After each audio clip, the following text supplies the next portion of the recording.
if you're thinking about starting an eco-village, you want to know, essentially, you want to know what are the issues with the soil, with air, with water in Mm-hmm. your kind of bioregion, that Mm-hmm. kind of the ecological region that you live in. What are the relationships that you have with your elected officials that have some power over the Mm-hmm. area where you want to make this happen? Mm-hmm. Who are your neighbors? And Mm-hmm. what kind of relationships do you have with those neighbors, whether they're rural farm neighbors or whether they're urban neighbors on your block? Welcome to Home Green Homes podcast. I am Izumi Tanaka, a green realtor and the host of this show. I've been wanting to learn more about intentional communities, such as eco-villages, for quite some time. I recently had a chance to tour Eco-Village Los Angeles, finally, which is one of the fewer eco-villages in the world in the urban setting. I was mostly inspired by the founder Lois Arkin, who in her mid-80s is still going at full throttle to keep inspiring the next generation. I invited her to be my guest to hear about her fabulously adventurous backstories and how these intentional communities, especially the eco-village movement, got started and developed over the last few decades. Enjoy my conversation with her. I sure did. Lois, thank you so much again for being here with me. I am very inspired by you. If you could just tell us a little bit about your background and how you got involved with EcoVillage. Well, thank you so much for having me. It's certainly a pleasure to be with you for this interview. And let me see, how you want to know how this all got started, or? Well, I kind of like to know where you were, where you came from, like I'm always curious with people's journey, personal journey. So how we navigate our life is completely different. We all come from different places and, different backgrounds. So I'm very curious to know about your background. Well, it's interesting. I was raised in suburban Detroit. Mm-hmm. Many of the roads or the streets were not even paved at that time. But once they were paved, as a child, even a very young child, we would walk to school by ourselves, like 4 blocks away, 5 blocks away, even in first and second grade. And uh, cousins, aunts, uncles, grandparents all lived within blocks of each other. And so there was always someplace safe to run away from home when we got angry with our parents or something like that. And then there were forests everywhere in Mm-hmm. this area. So of course, mother was not always so pleased when we would bring things like snakes home for Mother's um, but we had many animals. We had, during World War II, we had a victory garden. And I remember on D-Day, when the war was over, my Uncle Norton let our bird out of the cage. you know, things. It was a very idyllic childhood. And Mm-hmm. even as a teenager, we were on the streets all the time. Also, as Mm-hmm. kids, we were playing ball in the streets all the time, soccer, baseball, football. Um, and it was, as I recall, quite an idyllic childhood. I had no idea Mm-hmm. how fortunate I was and how much privilege I had by being raised in that kind of an environment. Mm-hmm. And so, so when kind of, let me see, I was married at a very young age at 19. And 2 years later, my then husband, and I always wanted to come to California. And so amidst my parents' fears about how would we live, where would you get money, all kind of things like that.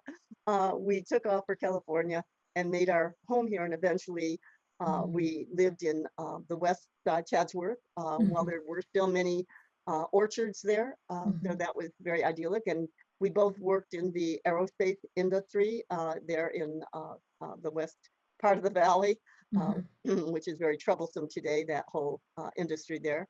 Mm-hmm. And um, and we enrolled in college at Cal State, then Cal State Northridge, and we both majored in anthropology.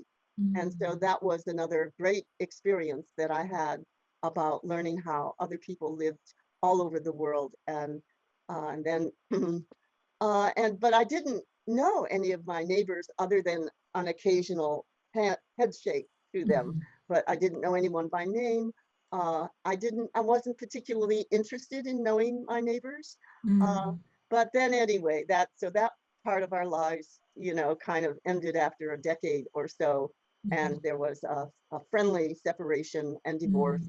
Mm. We remained friends and so forth. But then I went on a trip around the world um, for 6 months on a cargo freighter to get Wow. my so-called broken heart, and had an extraordinary time stopping in over 25 ports around the world and seeing how other people live, and how those and particularly in less developed countries at that time, in various countries in Africa, and or various cities in Africa, and in India, and um, that was very quite a wonderful eye opener for me. So Mm. um, so I did have this kind of 5-year dropout in my life, Mhm. where I didn't do anything other than, it was like the early 1970s, and it was a time when people were, quote, getting our heads straight. And, and so that's what happened for me. And eventually, by the late, several other life experiences Mhm. during that whole decade of the 70s, Mhm. I, I had I decided, I fell in love with a songwriter. Oh my gosh. Mm. And we became tennis bums for a few years. So every Okay. day we would get up and we would, pack up our tennis equipment and go to the park and play tennis all day. I mean, it was, like just this crazy, ridiculous kind of a life. And but it was all part of what eventually led to, for example, my becoming a volunteer to a woman who had this small business, private secretarial business, where she served songwriters. And Mm. eventually, my intimate partner went away to his native land, which was in Hong Kong, and Oh. and I thought, well, I'm going to just learn the music business, so when he comes back, I'll be able to manage him. And so Mm. I apprenticed myself to a woman who had a small secretarial business that served songwriters. And that was a life changer for me. I met Mm. some very amazing people, some very famous people. I learned how to produce concerts and produce Wow. public forums, and public talks, and do and facilitate workshops of various kinds, serving that particular community. And lo and behold, my dear friend, the songwriter, never did come back because he became very famous in Hong Kong, throughout China, throughout the Oh, whole wow. world, wherever there was Chinese population. So, Uh-huh. and we remain good friends today, and with his ex-wife and his current wife. So that's friendly. And but the woman who I was my mentor during this period, she was wild about the idea of co-ops, although she was never Mm. able to create one and didn't know that much about them. But she inspired me to do that. And Mhm. after she passed away, and other people came and took over the organization that I co-founded with her, which was a nonprofit National Academy of Songwriters.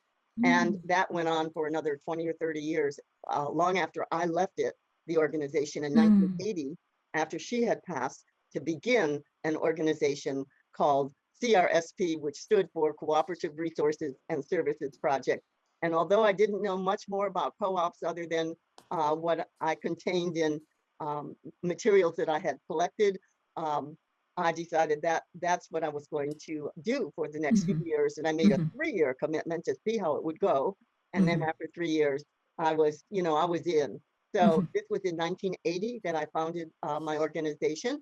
And Mhm. within uh, just a few years, and I was not a particular environmentalist when I founded it, other than with what I brought with me from childhood: picnic Mhm. gardens, animals, forests, uh, bicycles. Um, that was kind of ingrained from my childhood, but I had no particular knowledge or interest, and I didn't think environmentalists would be interested in being in any way associated with me because I was a smoker. So I think after a few years, I had stopped smoking. Thank goodness for that, and joined with my soon to have met many colleagues And lo and behold, there were many smokers among them, which is kind of ironic. But at any rate, I really took up the cause, and I realized within those first few years, oh, this is so interesting. As I was learning more and more about co-ops, and that as my organization was hosting these public forums and speakers and workshops on different kinds of co-ops, housing co-ops, worker co-ops, food co-ops. And I realized, oh, all over the city of LA, there are these co-ops scattered here and there, as I mentioned, and many more. And I thought, well, wouldn't that be something if we had a co-op neighborhood? And so that was the birth of the concept of the eco-village long before we had the word eco-village. So I lived in the neighborhood where I live now, that I moved into in 1980. So I've been here now 44 years as of the year 2024. And so by 19, what I knew very well is that we had to own property. We had to remove property from the speculative real estate market. And so that was, we didn't know what property we would ever buy. But again, when I lived in a fourplex across the street that was owned by the LA Unified School District, I would keep my door open and my windows open. And whenever I would see someone that looked a little bit out of place for the neighborhood, because this is a fairly low income working class neighborhood, I would kind of go out and, oh, what brings you to our neighborhood today? Especially if they were men in suits with cameras and clipboards. And that is how we found out that our big building was for sale. And so then we just went on from there. I traveled to, interestingly, I knew that we wanted to buy that building. It was in pretty slum-like conditions. And I didn't know where we were going to get the money. It had a $1.2 million note on the building, and maybe we had $20,000 in savings toward helping people form small green cooperative businesses of one sort or another. So I did travel to Scotland in the summer of 1985, I believe it was. And that was when we began talking about a global eco-village movement at that conference that brought together people from all over the world to talk about different kinds of communities, intentional communities, co-housing, and where the concept for the contemporary eco-village movement was born. And there was a particular person that was helping to fund that. So I went there and I had, I think that was, oh, maybe it was, yeah, it had to have been 1985 because we got a loan from that person that helped leverage lots of the other money that we used to go ahead and buy our first building, our second building, our third building, our fourth. Oh, We wow. created our own community revolving loan fund, or what we called our ELF, ELF, our ecological revolving loan fund. And that's how we bought all of our properties, by borrowing money at very low interest rates for the times from our friends, from our relatives, whoever we knew, and people who knew us and that we were entrusting relationships with, because these were essentially handshake loans. We didn't really record any of these kinds of loans with the county recorder's office. We at one point had like a 6-page loan agreement, and one of our lenders who didn't like so much bureaucracy in a loan agreement reduced it to a half a page. So now that's what half-page loan agreement. And so people say how much they'll loan, for how long, and what the interest rate is going to be. And that's how we bought all of our properties. And today we own, when I say we, I mean there are now 3 nonprofit corporations. My organization, which we've renamed the Los Angeles Eco Village Institute, our limited equity housing cooperative, and our Beverly, Vermont Community Land Trust. And all 3 of these are 501c3 charitable organizations doing the work of initially and essentially developing the Los Angeles Eco Village. But now our land trust essentially was one of the first ones here in LA that we think kind of sparked the land trust movement in Los Angeles, which now there are about a dozen in the greater LA area. So we're proud to Mm, say that we that's might have had something to do with that. That's amazing. I would love to get into the Los Angeles Eco Village, but before that, I'd kind of like to know. So you said that in 1985 you went to Scotland, and it sounds like that's where the term Eco Village was birthed. Um, is that correct, or where did the term Eco Village or concept come from? Was there already there when you got to Scotland, or whose idea was it? Well, I'm not sure that that word was even used then. Oh, I All I see. know is that, and it might, I'm very old. I call myself kind of an ancient human being, kind of almost an artifact. I Uh, love it. Hey, was it 1985? It had to have been 1985 because we went there to ask one of the people who helped fund the Eco Village movement for a Mm-hmm. loan, and we Mm-hmm. bought our first building in. Oh, excuse me. I'm a little bit of a decade out of line here.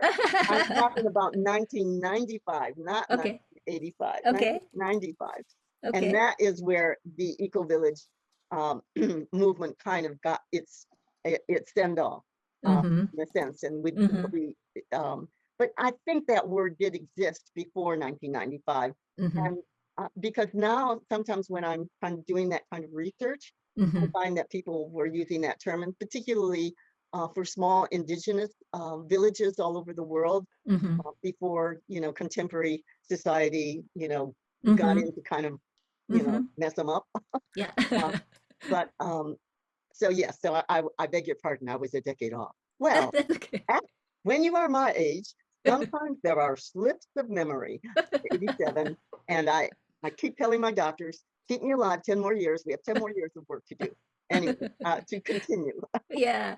Yeah. Have a good The term eco village is a term that most of us know. I mean, a lot of us know, especially who are in this field of sustainability and environmental movement. So tell me about Eco Village as a whole. Like, I know that there is an international Eco Village organization, correct? Yes, there is. Hmm. And And you are presumably about involved. 20,000 worldwide that are somewhat networked, Mm-hmm. presumably. So Mm-hmm. that Mm-hmm. we know, that Mm-hmm. are kind of known entities. But go ahead. And the structure that you have at LA Eco Village is not necessarily the same for all the other eco villages in the world.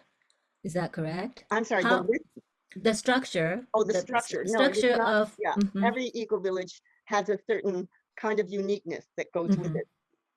Excuse me. I always say, um, if you're thinking about starting an eco-village, you want to know what are the issues with the soil, with air, with water, in mhm, your kind of bioregion, that mhm, kind of the ecological region that you live in. What are the relationships that you have with your elected officials that have mhm, some power over the mhm, area where you want to make this happen? mhm, Who are your neighbors? And what mhm, kind of relationships do you have with those neighbors, whether they're rural farm neighbors or whether they're urban neighbors on your block. mhm, Um, these are all things that are really, really important. And every uh, emerging eco-villager founder that has a vision for what they want to do with a mhm, small group of people mhm, um, that have that shared vision, mhm, if they don't kind of carefully evaluate all those situations, like mhm. most other businesses, intentional communities, co-housing, whatever you want to call it, they mostly don't get off the ground or they don't survive over 5 years. I And see. if you, so that's kind of what I tell people. You have to kind Mhm, of be really careful in the mhm, beginning to to kind of figure out who you are in mhm, relation to all those mhm, things I just mentioned. Who you are mhm. in relation to the land, in relation Right. to your life support systems, in relation to your neighbors, in relation to your political representatives. What are the zoning laws, and Mhm. how can you essentially, what are the penalties if you ignore them because you want to Right. do things that are better than what the zoning Right. laws Yeah. call for, or you want to kind of reinvent how, and there have been eco villages that have done that. Our eco village up in Vancouver, HOUR, they call themselves, our eco village, has done that in terms of new Mm, zoning designation for mm, eco villages. But mhm, so yeah, I'm not sure that I kind of answered the question that you. Yes, I do. I know that you mentioned that there's over 20,000 eco villages around the world. Probably that's roughly it. Not necessarily that they're Hmm. all networked on the website for the Right. Global Eco Village Network. And incidentally, that's just ecovillage.org if people want Hmm. to inquire about that. Hmm. Hmm. But I think that's a guesstimate. And Right. and I would expect even more than that, particularly when one does consider small villages in Right. countries developed and Right. undeveloped and on their way to Right. development, Right. that have the qualities that Robert Gilman, who was one of the very early um, uh, sources of information on Hmm. eco-villages, Hmm. he defined an eco-village, which many eco-villages around the world use that definition to describe who they are. And there are five Hmm. elements. And so when you think about those five elements and you think about, certain neighborhoods, certain small towns Hmm. and villages, there's probably many that fit the description. So I'm going to give you the five elements. Yes, Oh, if please. you'd like them. Yes, this was my next question. So what criteria are there to call themselves eco village, right? Any community that somebody creates. So what are the five elements, Yeah, well, there are Lois? a couple different definitions, but the one that I like to use is the initial contemporary definition that Robert Gilman created. And that was number one, that an eco-village is human scale.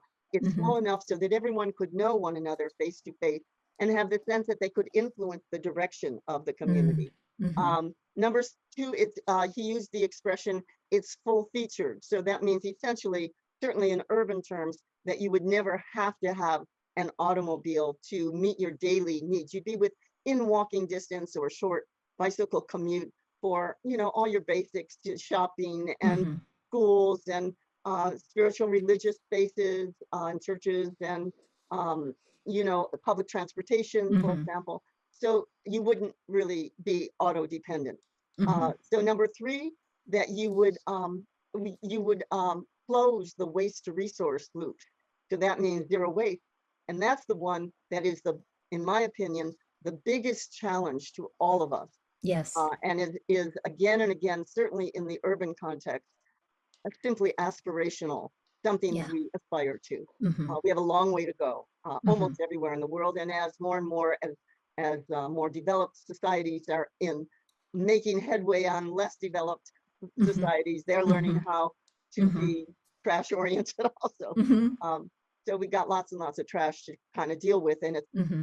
it's killing a lot of life on the planet, and Yes. eventually kill us too. Yeah. Yeah. Um, Mm-hmm. but anyway, fourthly, that it Fourth. supports an eco-village supports healthy human development. What we Mm-hmm. would want for children everywhere, as well as adults, to Mm-hmm. be healthy physically and socially, mentally, emotionally, in every way. Um, and fifthly, that it can be successfully continued into the indefinite future. So Mm-hmm. I would say that in terms of LA Eco Village and many eco villages, I know that we pretty much do fulfill or significantly fulfill four of those five elements. And it's Mm-hmm. the waste issue, uh, Mm-hmm. especially, that we all need Mm-hmm. to work on, and Mm-hmm. particularly those of us in urban. I don't know. I don't want to be prejudicial one way or the other, but we've all got to work on the waste issues. Mm-hmm. Yeah. Mm-hmm. And I mean, when you read, as we have been reading quite a bit lately, about all the nano microparticles of plastic that are in our Yes. bodies Yeah. and the growing incidence of cancer, not necessarily that there's that connection, but Mm-hmm. so much of the toxins in our bodies are coming Mm-hmm. Mm-hmm. from the waste in our environment. Mm-hmm. Yes, and it must be quite challenging for places like your community, like Eco Village, where you're in very much in the urban setting, Yeah. um, And to and then avoid. and Mm-hmm. amidst, I think we had our first extended smog alert this week. Oh, really? And we were pretty clean during the winter, as often Yeah. happens, but now we need to get ready for summer smog season. Yeah. Mm-hmm. And there's a fire burning north of LA right now, so it might Yes. be the smoke coming from the fire. Yeah. So that's, Wow. yeah, that Mm-hmm. too. Mm-hmm. Uh, Now, so is there an entity that governs all the different eco villages? Like as you were mentioning, this is a form of cooperative or co-housing or intentional communities, which I am encouraged to see that they are growing around, at least in my world. I can see that there are more intentional communities being developed.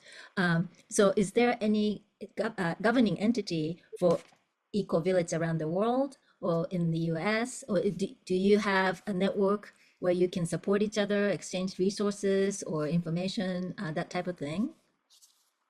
Well, I think most contemporary eco-villages, number one, we have uh, almost all of us, have the technology for Mm-hmm. community community listservs, for Mm-hmm. example, I where we see. can constantly communicate with one another, whether we're Mm-hmm. in town or traveling Mm-hmm. in Mm-hmm. wherever. So there is that, and there's a good deal Mm-hmm. of sharing that Mm-hmm. goes along with that kind of communication. Hey, Mm-hmm. just like the old neighborhoods where you'd go next door to borrow a cup of sugar, now you kind of Sure. get it on Mm-hmm. ask for it online. Mm-hmm. Even it's just my next door neighbor on the hall in the building I'm living in. Right. Um, but so there is that kind of thing. Then of course there is the global eco village network, and then within sometimes there are regional networks, I see. intentional communities. So for Mm. example, in North America, there are the country is sometimes broken up into regional Mm-hmm. intentional communities. And when we speak about intentional communities, we're including eco villages, shared Mm-hmm. shared housing where people are living together beyond just the economic sharing. So they're Mm-hmm. I doing see. real social sharing as well. And then Mm-hmm. the co-housing communities where Mm-hmm. people have intentionally built their new neighborhoods to share their lives with one another, where everyone has Mm-hmm. their own Mm-hmm. individual self-sufficient home, and then together they own a common house where they Mm-hmm. extend the social life of the community and so forth. Mm-hmm. So all of these different kinds of community living patterns are Mm-hmm. networked on um, in places like the See IC.org that, or website or the intentional communities. ecovillage.org Uh-huh. website and the Mm-hmm. cohousing.org website, Mm-hmm. where Mm-hmm. people can learn about all those and find out, Mm-hmm. where there are Mm-hmm. openings and how do you join one, and Right. where do you join one? How do you find out if they do have openings? Right. How do Right. how do you get involved? How do you get them to like me and want me in their community? What skills can I bring to their community? Yeah. And so forth. Yeah. And they have every community has different um, methods of I vetting see. their potential I members, see. I see. and so there's no single way in which that happens, I but see. there certainly is sharing among different communities Mm-hmm. about what's working well, what's not working well, and then all Mm-hmm. of those different kinds of communities have Mm-hmm. sometimes host regular gatherings and Mm-hmm. conferences and so forth. Mm-hmm. For example, Mm-hmm. um, in August, the first weekend in August, the last day in July, first weekend in August, there's going to be an annual co-housing conference, Yes, yes, you and I told will me be about that there in Denver, Colorado. No, in Denver, I Colorado. actually I might consider, but no, Oh, you that told would be me about that. wonderful. Mm-hmm. Yeah. And the workshop I'm going to be involved in that conference, which is really Mm-hmm. interesting, is oh wait, what? How does it go? What's not working? What's not Oh, working?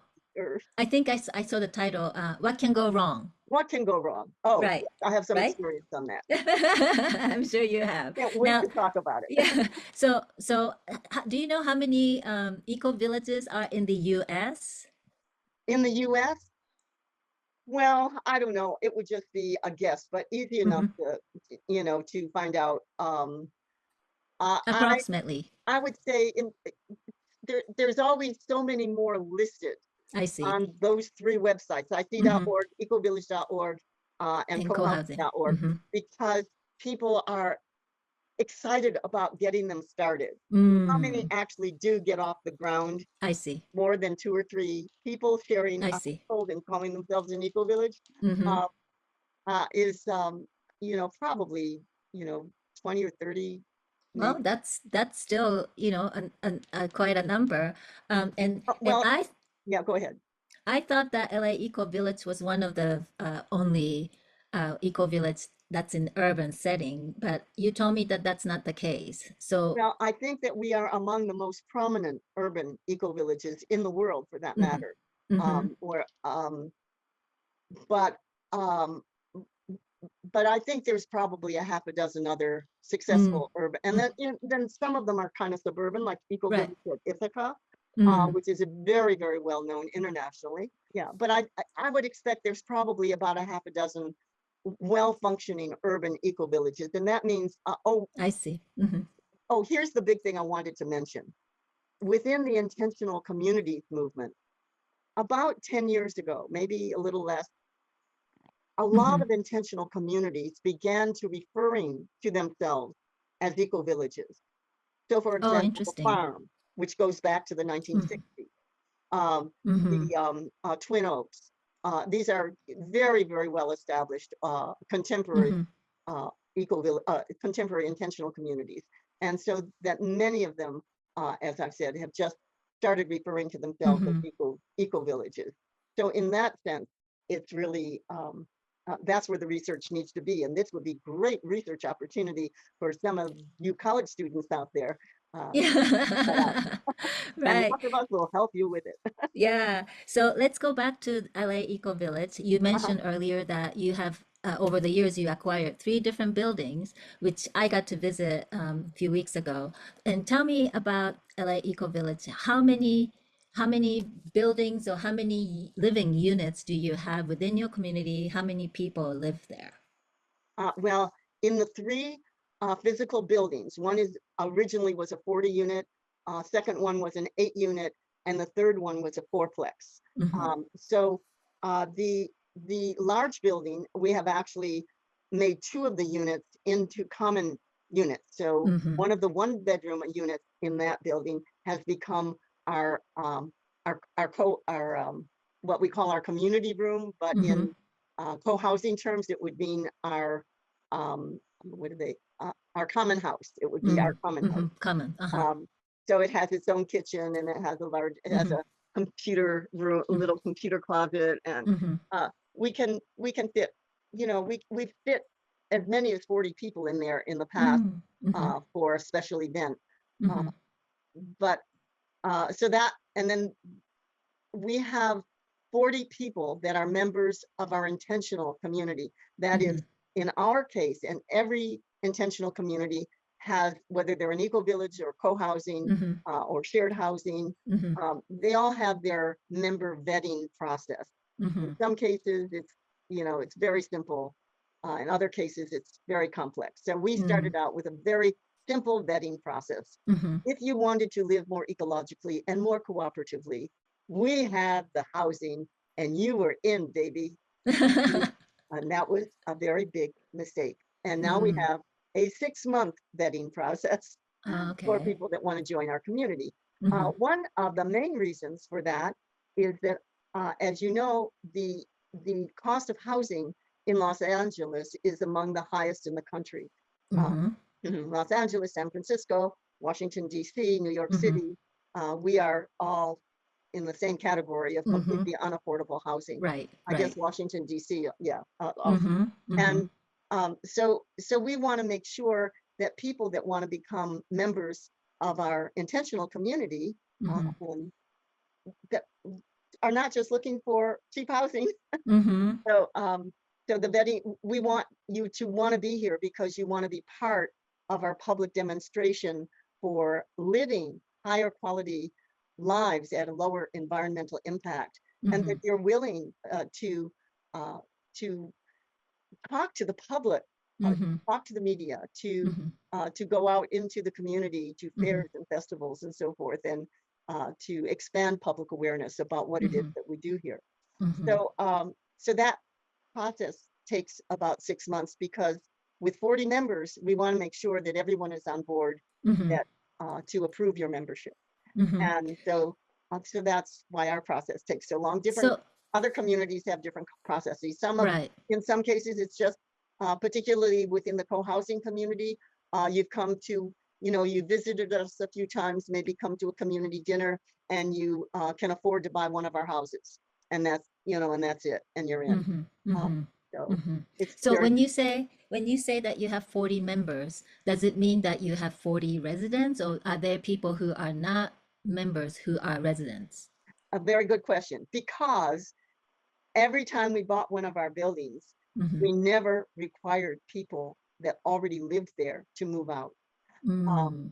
And that was very intentional Mm-hmm.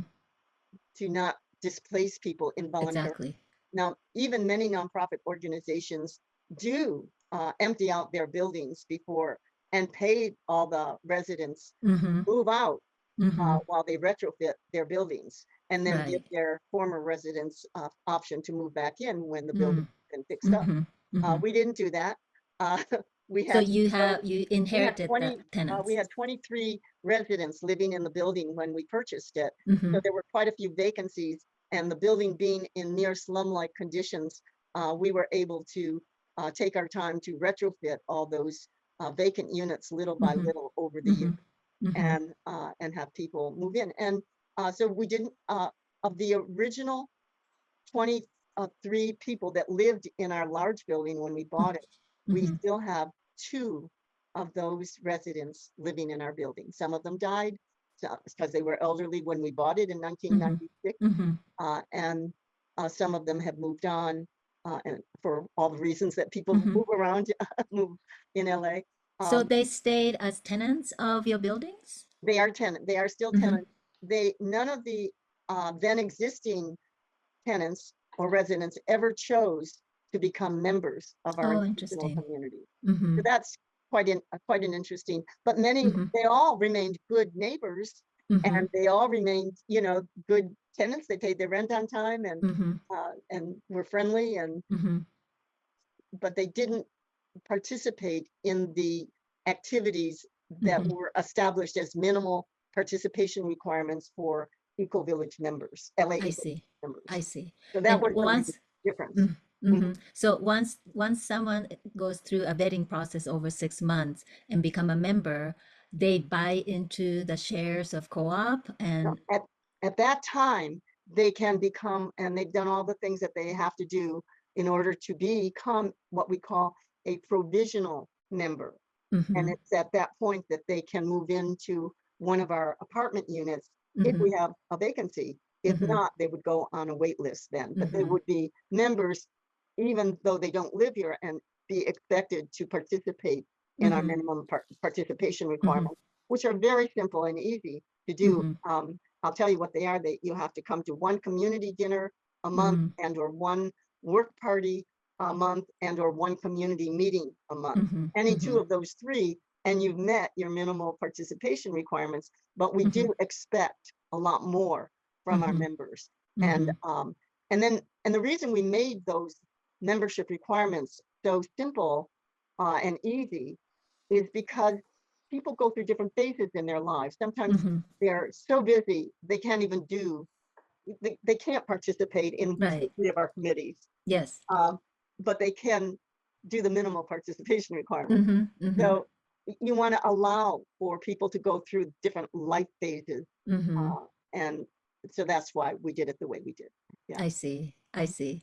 That's wonderful. Now, can you tell me kind of the demography of your membership? Like, do you have families with little children, or do you have some even like age range? Who are the people? I mean, Yeah. I'm just very curious. Well, that's fun because in the beginning, I had I had some experience. I had some, shall we say, academic experience with Mm-hmm. intentional communities, Mm-hmm. but no, kind of a very minimal real life experience with Mm-hmm. intentional communities. Mm-hmm. But what I decided in the very beginning as a founder is that we would strive for and maintain Mm-hmm. diversity of our community members in 5 different areas. So Mm-hmm. we wanted to have income diversity from very Mm-hmm. low to middle, Mm-hmm. but mostly very low to low income people. Mm-hmm. Mm-hmm. Um, and there's a reason for that besides, people, some people are voluntarily low income Mm-hmm. because they want to pursue their labors of love that don't necessarily pay them a Mm-hmm. decent Mm-hmm. salary. Um, so we wanted the income diversity, we wanted ethnic diversity, Mm-hmm. we wanted to have gender diversity. And Mm-hmm. of course, at the time that we started in terms of gender diversity, all we had was, let's see, LGM, We. and and now we have so many more types of Yeah. gender r- diversity. Right. We're very sensitive to that. Mm-hmm. So, and then we wanted to have a generational diversity. Mm-hmm. So from little children, we've had actually 2 babies born here at home, Oh, wow. the life of our community, and lastly, household composition diversity. Mm. So from Mm-hmm. singles to couples to Mm-hmm. nuclear families to Mm-hmm. extended families. Mm-hmm. So that's the household composition element. Mm-hmm. So those 5 different areas of diversity is Mm-hmm. what we wanted to have from the very beginning. And I Mm-hmm. have to say, um, which I can't really take much credit for, but it's worked out that way. And I Mm. would say for the first 15 or 20 years of our community, I would maintain charts of the diversity elements Mm-hmm. that we had to try to for us to be kind of aware that we were Mm-hmm. Mm-hmm. following this. Mm-hmm. And then I just gave it up because it was so much a part of the culture already. Yeah. And Yeah. that's what's really important is that people Mm-hmm. are sensitive to those things in the culture. So Right. of what you create in the beginning, and especially when things go wrong, Mm-hmm. create a policy Yes. that you won't make that mistake again. That was my last question. Well, next question. I mean, so when you have those diverse people, I would imagine that it's inevitable to have some kind of conflict. So do you have a conflict resolution protocol in place, or how do you deal with differences or disagreements amongst the community members? Well, because we are all individuals and come from many different kinds of backgrounds, Mm-hmm. um, we don't always agree on everything, obviously. Right. Uh-huh. Uh-huh. But some of us simply agree to disagree and love each other anyway. Mm. And some of us continue to, uh, well, in the beginning, I have to say, there was a 5-year period where we had not done anything about that. Mm-hmm. And we had some terrible situations where people would walk down the hall, see someone coming, turn around, walk the other way, Mm. didn't speak to one another. Mm. It was very ugly. And Mm-hmm. people wrote hate messages to one another. Oh, But we'd have this big whiteboard over our sure. boxes. There was Yeah. one woman I remember who used to come out every day and write a hate message to me. Oh. And so it was very ugly. And so then we had a number of consultants that were expert Mm-hmm. in Mm-hmm. intentional communities Mm-hmm. that worked with us over a 2-year period. Mm-hmm. And one of them, uh, who I can't recommend highly enough, Diana Lee Christian, she was here. And after the meeting, she had been sitting in on one of our community meetings. And after the meeting, there were a few of us very positive people that hung out with her after the Mm-hmm. meeting, and all the ugliness had left the room. Mm-hmm. And she threw up her hands and she said, how do you people deal with that? Why are you dealing with that? And Mm-hmm. that was the wake up call where our consultant essentially inspired us to Mm-hmm. have, I think at that time, 3 or 4 of our members went through the public education training program Mm-hmm. sponsored by the city at that time or the county on dispute resolution. And they got Mm. certificates Oh, in wow. conflict resolution and became the committee for the conflict Oh, resolution committee. wow. So then we created a policy. Anytime you have a disagreement with someone, you try to resolve it one-on-one with each other. Mm-hmm. Cannot, Mm-hmm. you are required to go to the conflict resolution team to help Mm-hmm. you work it out. If Mm-hmm. that's not comfortable because they're still, members of our community, Right. I think they're too biased to Yeah, your conflict, then you are required to go to the public conflict resolution I see. sponsored by the city or the county or other Mm-hmm. Mm-hmm. groups that do that. Mm-hmm. And by golly, that was our policy, and it took hold. And that was the end of that. And the people that were extraordinarily negative and Mm-hmm. spreading negative gossip and being nasty to each other and so forth, Mm-hmm. eventually, a lot of them actually did want to move, but they couldn't afford to move. So Mm-hmm. eventually, we helped them move by letting them forgive their rent for a few months so they'd have Mm-hmm. to move. And Mm-hmm. then that was the end of that. And Mm-hmm. and so that uh, there were periods where you know I guess every once in a while you have to refresh people's memories that we have this. Mm-hmm. have this resource, and there's no reason for Mm-hmm. people to be nasty to one another Mm-hmm. or Mm-hmm. not talk to one another. If you have that happening in your life, that lowers the quality of life for Yeah. everyone in our community. Mm-hmm. Once they know that, oh, so and so isn't talking to so and so, Yeah. it's just crazy. So, Right. so as you find that, you need to really encourage those Mm-hmm. people to go to the CRT, Right. become part of Right. the education team. Yeah. Right. So I can talk to you all day long. I have so many more things that I want to ask you, but my time is limited. But you said that you asking your doctor to keep you alive for 10 more years. I want you to be alive 20 more years. But what is it that you want to accomplish in the next 10 years that you said there's more work to be done? Oh yeah. Well, the initial thing I want to do that's going to happen this year, we are told by the city, is we're creating a car-free plaza on our Mm, main street. And as you know, one of the classic um, qualities of co-housing is when they build their community. If it's a new construction community, they mm-hmm, build it around a pedestrian street. mm-hmm, Well, our buildings are 100+ years old, and we are going to have our pedestrian uh, not for all of our buildings, but for our main building at least, there'll be a pedestrian street out front. mm-hmm, It's about 300 linear feet by, maybe 35 feet mm. wide. We're very excited about that, and they start in the next few months. So, Wow. and that is something that the city will be developing for us, and then we'll maintain it, and we'll see where it goes from there. Mm-hmm, That's one thing, and then after that really gets underway or complete, we want to create an urban farm. We have a dead end street, so we want to create an urban farm, take the parking lane and the sidewalk, and adjacent to that parking lane and sidewalk is simply a school parking lot. So we're not mm-hmm, going to, kind of be messing with people's houses, mm-hmm. and make that into an urban farm.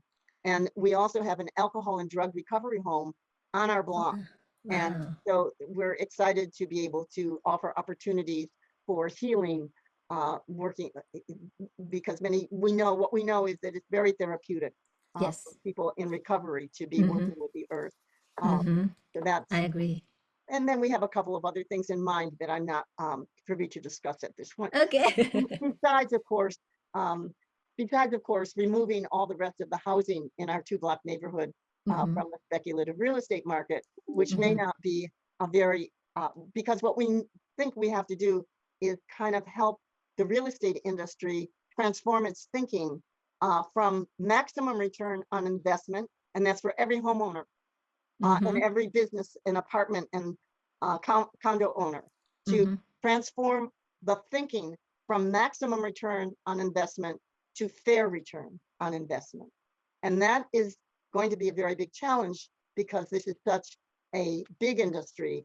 Mm-hmm. And yet it's the industry that is killing us Mm-hmm. and radically reducing the quality of life when Mm-hmm. people essentially are spending 60% and more of their Mm-hmm. income on their housing. So Yeah. there's no time. They've got to have second jobs and who knows what not. Yeah. And so the quality of life is continually degraded as housing prices go up.